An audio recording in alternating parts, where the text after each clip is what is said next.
Hello everyone, good morning. কেমন আছো সবাই? আশা করছি তোমরা খুব ভালো আছো আর যে যেখানেই আছো সুস্থ আছো।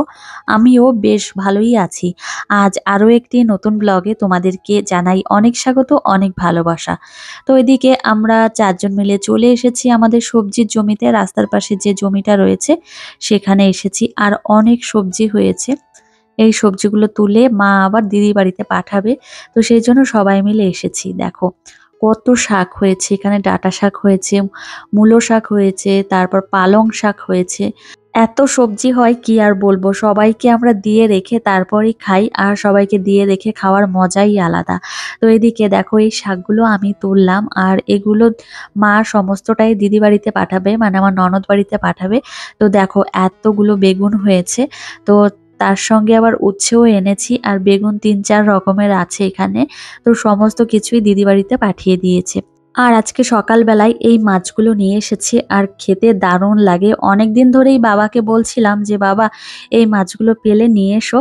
তো এই যে দেখো নিয়ে এসেছে।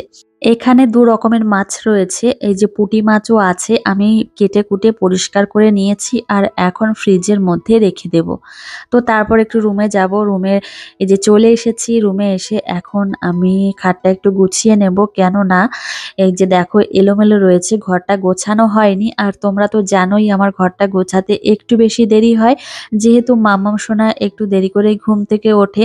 তো সেই জন্যই একটু দেরি হয়। আর এদিকে দেখো এখন আমি কম্বলটা সাইডে একটু রেখে দিচ্ছি। তো ভাবলাম বিছানার চাদরটা এখন চেঞ্জ করে নেব। অনেক দিন হয়েছে জানো তো এই বিছানার চাদরটা বিছানো হয়েছে। এই বেডশিটটা অনেক দিন ধরেই বিছানো হয়েছে। তো আজকে ভাবলাম চেঞ্জ করে দিই, কেননা প্রচন্ড পরিমাণে নোংরা হয়েছে। আর সাদা কালারের বিছানার চাদর নোংরা হলে দেখতে বেশ খারাপই লাগে।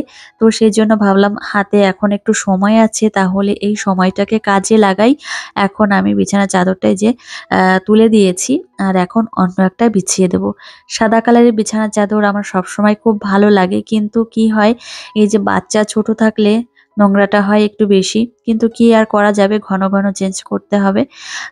তো এই হচ্ছে ব্যাপার। তো এদিকে দেখো এই যে একটা সাদা কালারের বিছানা চাদর, এই করে করে ঘরে যে কত সাদা কালারের বিছানা চাদর হয়েছে কি আর বলবো। অনেক দিন হয়েছে তোমাদের সঙ্গে আমি সেইভাবে ব্লগ ভিডিও শেয়ার করি না। প্রায় ১০ দিন হয়ে গেছে ব্লগ ভিডিও শেয়ার করি না।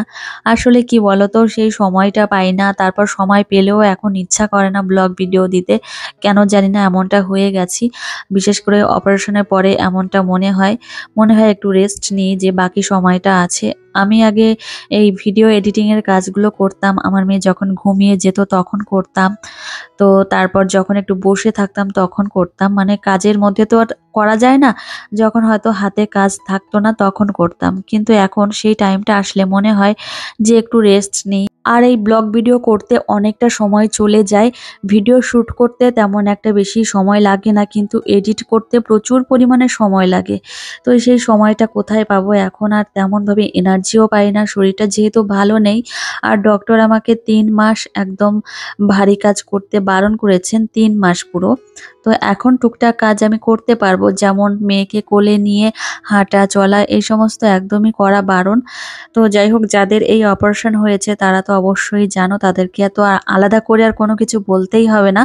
তো তারা ভালো করেই জানো। তো তবুও সংসারে থাকতে গেলে কাজকর্ম তো করতেই হবে। যেহেতু ছোট্ট একটা মেয়ে আছে, মেয়ের কাজগুলো তো করতেই হবে। আর বাচ্চা ছোট থাকলে তার যে কত কাজ থাকে, তারা তো মানে যাদের বাচ্চা ছোট তারা তো জানোই। তো যাই হোক, এই যে দেখো তোমাদের সঙ্গে কথা বলতে বলতেই আমি ঘরটা গুছিয়ে নিচ্ছি। আর ঘর গোছানো থাকলে মনটাও বেশ ভালো লাগে। এবছর আমাদের ভাগ্যটা অনেকটাই ভালো, কেননা কি হয়েছে জানো তো, এবার শীতকালে আমাদের ৩টে বিয়ের নিমন্ত্রণ রয়েছে। দুটো হচ্ছে আমাদের একদম নিকটস্থ আত্মীয়র বিয়ে, আর এদিকে পাড়ায় একটা বিয়ে আছে। তো তোমাদের সঙ্গে আমি শেয়ার করব আস্তে আস্তে করে, মিনি ব্লগে হোক বা এরকম ব্লগ ভিডিওতে হোক, যাই হোক শেয়ার করার চেষ্টা করব। তো এদিকে দেখো এখন খাটটা গুছিয়ে নিচ্ছি, এখনো গোছানো হয়নি। তো এদিকে চারিপাশ দিয়ে একটু গুজিয়ে নিচ্ছি, তাহলে কি হয় জানো তো, এই চারিপাশ দিয়ে যদি আমি বিছানা চাদরটা সেট করে গুজে দিই, তাহলে আদিশ্রী যখন উঠবে লাফালাফি করবে তখন ঘোচাবে না। এমনিতে এখন আমি এর উপরে একটা তোশক দিয়েছি, সেই জন্য কিন্তু অতটা অসুবিধা হয় না। তো এদিকে দেখো এখন আমার খাটটা কতটা সুন্দর লাগছে। সুন্দরভাবে সাজিয়ে গুছিয়ে রাখলে সব জিনিসই ভালো লাগে। আর এখন যাব একটু রান্নাঘরে। তো রান্নাঘরে এসে এই ফলগুলো আমি এখন গুছিয়ে রেখেছি। তো এখানে আদিশ্রীর বাপি আদিশ্রীর জন্য মৌসম্বি লেবু নিয়ে এসেছে। আর এদিকে রয়েছে কমলা লেবু। তো আর এই পাশেরটাতে রয়েছে হচ্ছে আপেল আর বেদানা। বেদানাটা আমাকে মানে আমার খাওয়ার জন্য নিয়ে এসেছে। তো প্রত্যেকদিন একটা করে বেদানা খাই। আর মেয়েকে মৌসম্বি লেবু তো প্রত্যেকদিন খাওয়াই। আর ও যখন ফল আনে তখন অনেক অনেক করেই নিয়ে আসে। সেটা তো তোমরা জানোই অনেকেই। আর এদিকে দেখো আমার মেয়েকে স্নান করিয়ে নিয়ে চলে এসেছি। আর আদিশ্রীর নাকে একটু সর্দি হয়েছে। তো হালকা জলের মতো সর্দি বেরোচ্ছে, সেই জন্য একটু ভয় হচ্ছে। এখন জানো তো এই ওয়েদার চেঞ্জের সময় কি আর বলবো, বাচ্চাদের ঠান্ডা সর্দি লেগেই থাকে। তো লেগে থাকার কারণ হচ্ছে কি বলতো, মাঝে একদিন গিয়েছিলাম বিয়ে বাড়িতে। তারপর বাড়ির পাশে বিয়ে হয়েছে, সেখানে দৌড়াদৌড়ি ছোটাছুটি করেছিল। সেই সময় চট করে ঠান্ডাটা লেগে গেছে। তো আদিশ্রীর চুলগুলো এখন একটু বড় হয়েছে, আর প্রত্যেকদিন একটু একটু করে হেয়ার অয়েল লাগিয়ে দিতে হয়। আর না হলে এই চুলগুলো না কেমন একটু উস্কো খুস্কো দেখা যায়, বিশেষ করে এই শীতকালে। এখন আদিশ্রীকে হেয়ার অয়েল লাগিয়ে দিয়েছি, তারপর এখন এই পাতলা হুডিটা পরিয়ে দিচ্ছি। এখন শীতকাল তো একটু ঠান্ডা লাগে, ও তো আর মুখে বলতে পারবে না সেইভাবে যে মা ঠান্ডা লাগছে। সেই জন্য আমি এই হুডিটা পরিয়ে দিচ্ছি। আর কি বলতো, আজকে আমরা রাতের বেলায় যাব হচ্ছে বৌভাত বাড়িতে। তো তোমাদের দাদা ভাই আর আমি যাব, আদিশ্রীকে নেব না।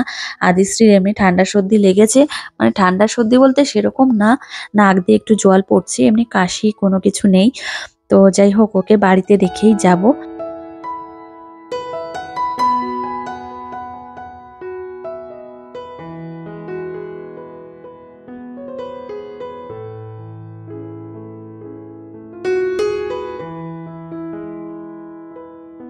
আমার ছোট্ট আদিশ্রীকে আমি এই যে রেডি করিয়ে দিয়েছি, না রেডি করানো হয়নি, ওর চুলে একটা ঝুঁটি বেঁধে দেব। তো তারপর রেডি করানো হয়ে যাবে। আর আদিশ্রী এখন জোয়ান খাচ্ছে, ও জোয়ান খেতে খুবই পছন্দ করে। আর জোয়ান খেলে দেখবে হজমের সমস্যা হয় না। ওকে জোয়ান খাওয়ানো শিখিয়েছে ওর দাদা ভাই। তো এই যে দেখো, ওকে একটা ঝুঁটি বেঁধে দিয়েছি। আর আদিশ্রীর চুলগুলো এখন একটু বড় হয়েছে, খুব ভালো হয়েছে। আর আমি এখন একটু এসেছি রান্নাঘরে, এখান থেকে একটা কমলা লেবু নেব, আমি খাবো। তো প্রত্যেকদিন একটা করে ফল আমি খাই, বিশেষ করে এই অপারেশন হওয়ার পরে শরীরটা একটু দুর্বল, মাথা ঘোরায়। তো সেই জন্য আমি একটা করে ফল প্রত্যেকদিন খাই। আর এদিকে দেখো, মেয়ের দুপুরের খাবার নিয়ে নিয়েছি। আজকে আমার মেয়ের জন্য দুপুরে রান্না হয়েছে মেটে আলু দিয়ে, আর এই যে ভাঙড় মাছ দিয়ে তরকারি, আর দুটো শসা নিয়েছি 2 টুকরো, আর ভাত নিয়েছি। এখন রাত 8:30 বাজে, আর আমি রেডি হয়ে নিয়েছি, একাই রেডি হয়েছি। আর এই যে দেখো, আমার ফুল লুকটা তোমাদের একটু দেখিয়ে দিচ্ছি। আমি আর আমার কর্তামশাই যাব। তো আমি বললাম যে আমার ফুল লুকটা একটু দেখাও। তো এই যে দেখো, এই শাড়িটা পরেছি, শাড়িটা আমার খুব ভালোই লাগে। তো হালকাভাবে একটু রেডি হয়ে নিয়েছি, যাব হচ্ছে চাঁদপাড়াতে। আর চলে এসেছি আমরা চাঁদপাড়াতে। আর এখানে যার বৌভাত হচ্ছে সে হচ্ছে আমার কাকি শাশুড়িমার দাদার মেয়ের বৌভাত। তো আমরা সেখানেই এসেছি। আর ওই বোনটিকে এত মিষ্টি লাগছিল দেখতে, কি আর বলবো, খুব সুন্দর দেখতে, এমনিতেই আরো বেশি মিষ্টি লাগছিল দেখতে। তো এখানে এত পরিমাণে ভিড়, কি আর বলবো, ওদের সামনে তো যেতেই পারিনি, দূরে থেকেই এই যে দেখো ক্যামেরা বন্দি করে নিয়েছি। আর আমাদের এখন খাওয়া দাওয়াটা সেরে নিতে হবে, রাত 10টা বেজে গেছে।